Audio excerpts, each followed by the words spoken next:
Allah mendamaikan dunia dengan dirinya dalam diri Kristus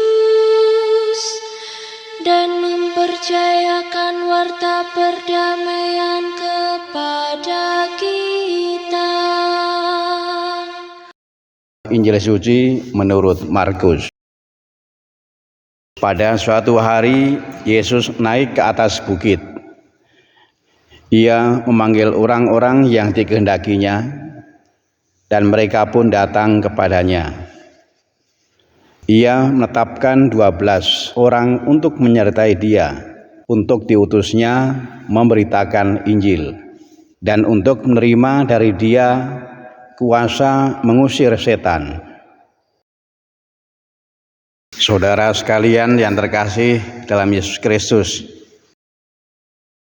kalau saya tanya ke beberapa anak yang menjadi misinar, misalnya pertanyaannya berbunyi, mengapa kok tugas menjadi misinar? Umumnya menjawab, karena oleh pengurus dijadwal supaya hari apa, tanggal berapa bertugas sebagai misinar.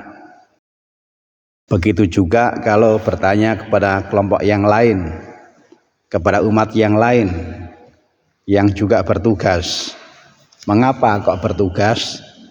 Karena oleh pengurus bagian apa ditugaskan untuk itu. Ini hal yang biasa, tetapi menjadi luar biasa kalau direnungkan lebih dalam. Kalau berbicara mengenai tugas, sebenarnya juga ada sosok yang tidak kita lihat, tetapi kita imani. Dan dia itu karena dibaptis, maka kita juga ditugaskan, tepatnya diutus. Injil tadi mengenai Yesus memanggil para murid, menyadarkan bahwa kita semua ini murid-murid Yesus. Kita ini orang-orang yang oleh Yesus juga ditugaskan, juga diutus. Maka yang menjadi pertanyaan adalah, apakah perutusan Yesus itu juga didengar? Apakah perutusan Yesus itu juga dilaksanakan? Apakah orang hanya mendengar dan melaksanakan perintah yang biasa membuat jadwal? Saudara kalian terkasih, sebenarnya perutusan Yesus itu jelas. Yesus mengutus untuk memberitakan Injil. Inilah yang ditugaskan oleh Yesus, memberitakan Injil. Kita bisa merenungkan apa yang terjadi ketika di dalam gereja ada macam-macam aktivitas, tapi aktivitas itu dijalani tidak dengan merenungkan apa yang dikehendaki oleh Yesus.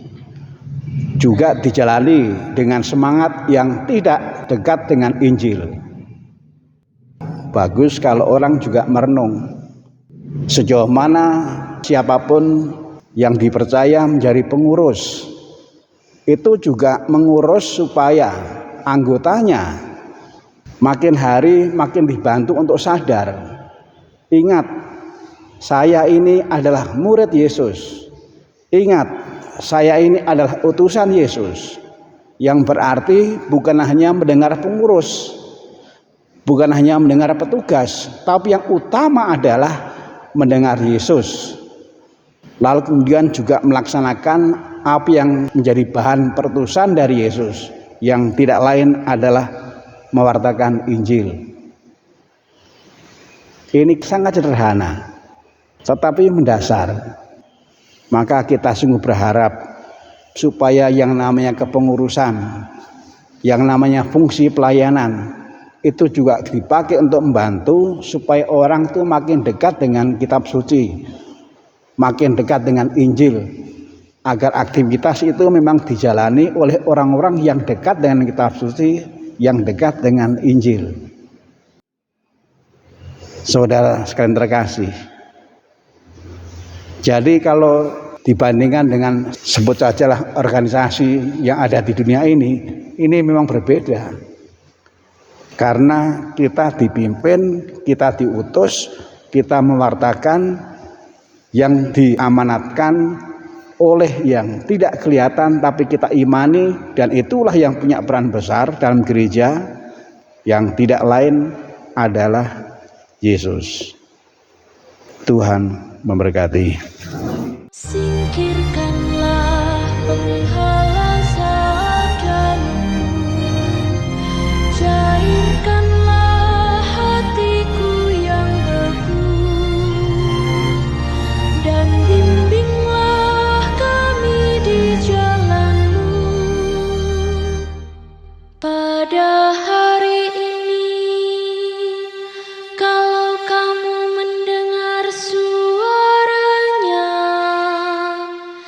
janganlah bertegar hati seperti di Meribah, seperti waktu berada di masa di padang gurun, ketika nenek moyangmu mencobai dan menguji aku.